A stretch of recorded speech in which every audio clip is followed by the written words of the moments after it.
At the end of the last chapter, we looked at the way in which governments create a climate of fear in order to create an atmosphere of compliance towards changes that would not normally be accepted within a society.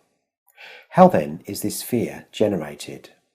What are the mechanisms by which a government instills the kind of panic in which people are prepared to cede the ground on which they enjoy their civil liberties?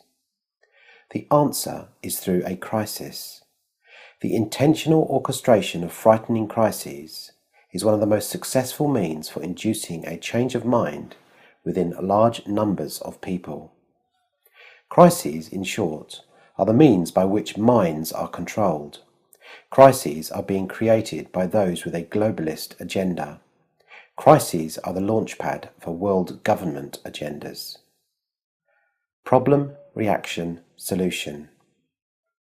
We need to understand here that a crisis is a powerful weapon in the hands of the globalist, and it is currently through crises that world government moves ever closer into actualization. To do that, the globalists are using a strategy known as the Hegelian Dialectic. Now, the Hegelian Dialectic creates a series of circumstances which guide our thoughts and actions towards a predetermined solution. The Hegelian Dialectic derives its name from Georg Wilhelm Friedrich Hegel, a German philosopher born in 1770. Hegel revolutionized European philosophy and was a forerunner to Marxism. Karl Marx used Hegel's dialectic theory to support his economic theory of communism, and it was on this philosophical foundation that the ideology of the Soviet Union was built. In simplistic terms, the Hegelian dialectic brings about change in three simple steps: thesis, antithesis, and synthesis. Step 1. The thesis. Manufacture or exploit a problem, for example, war, terrorist atrocity, earthquake, flood, etc. Step 2. The antithesis. Evoke the required reaction, fear, panic, anxiety. Step 3. The synthesis. Offer a solution. In the case of terrorism, the enacting of unconstitutional laws which give more power to the police and military over civilian lives, more surveillance, justification for invasions, and so on. Under any other scenario, the solution would have been flatly opposed by the people. But now, as a result of the crisis, the people cry out for the very solution they would have opposed, which in turn is the solution that the globalists wanted and planned all along. The people now feel free from fear, but are actually enslaved more than ever before to the government. The Hegelian dialectic is effective because it creates the illusion that the people are in control of their own destinies and that democracy is alive and well. It keeps the people in the dark as to what is truly going on. It also creates a certain dependency upon the government, and the people look to it as though it is their only hope, when the exact opposite is true. This is therefore the most effective deception.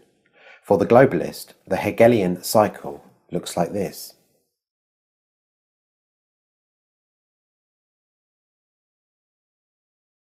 Now let's look at a few examples of this kind of cynical exploitation of people's minds through the use of fear-evoking crises.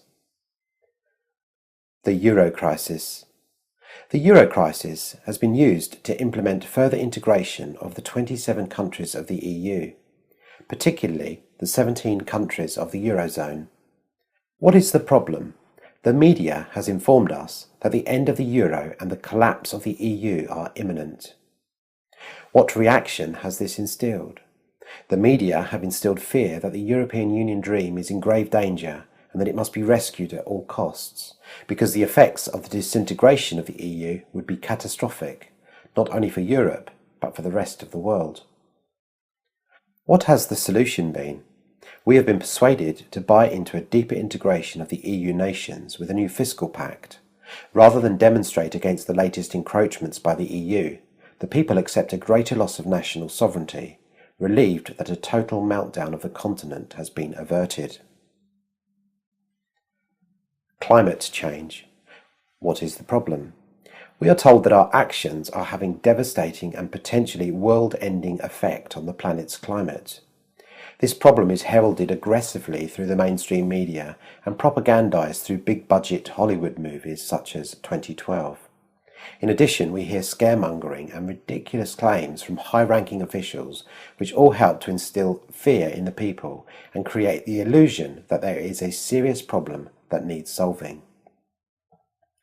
For example, Herman Van Rompuy, who was the EU president, said during his first press conference in 2009, "We are living through exceptionally difficult times, the climate crisis which threatens our very survival, a period of anxiety."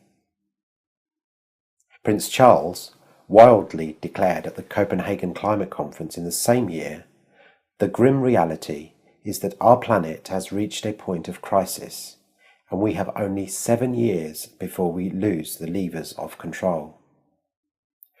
Now, what kind of reaction has this engendered?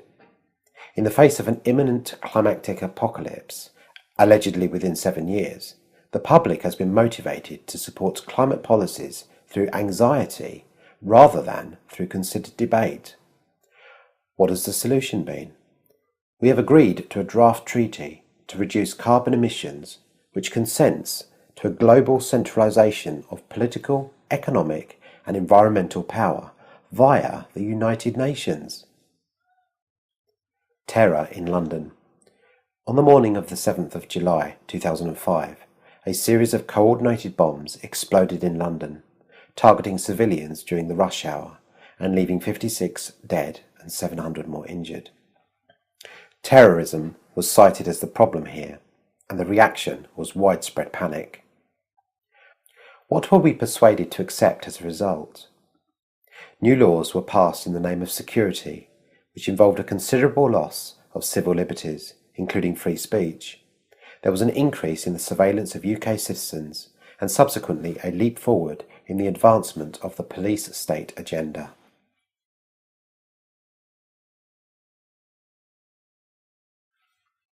Michael Meacher, former Minister of State for the Environment under Tony Blair, said of the 7/7 attacks, 7/7 we call it. It's a very convenient way of ensuring there is fear, ensuring there is control, and ensuring that those who are in the know, and of course we cannot tell you because it is all secret, are in a position of extreme power.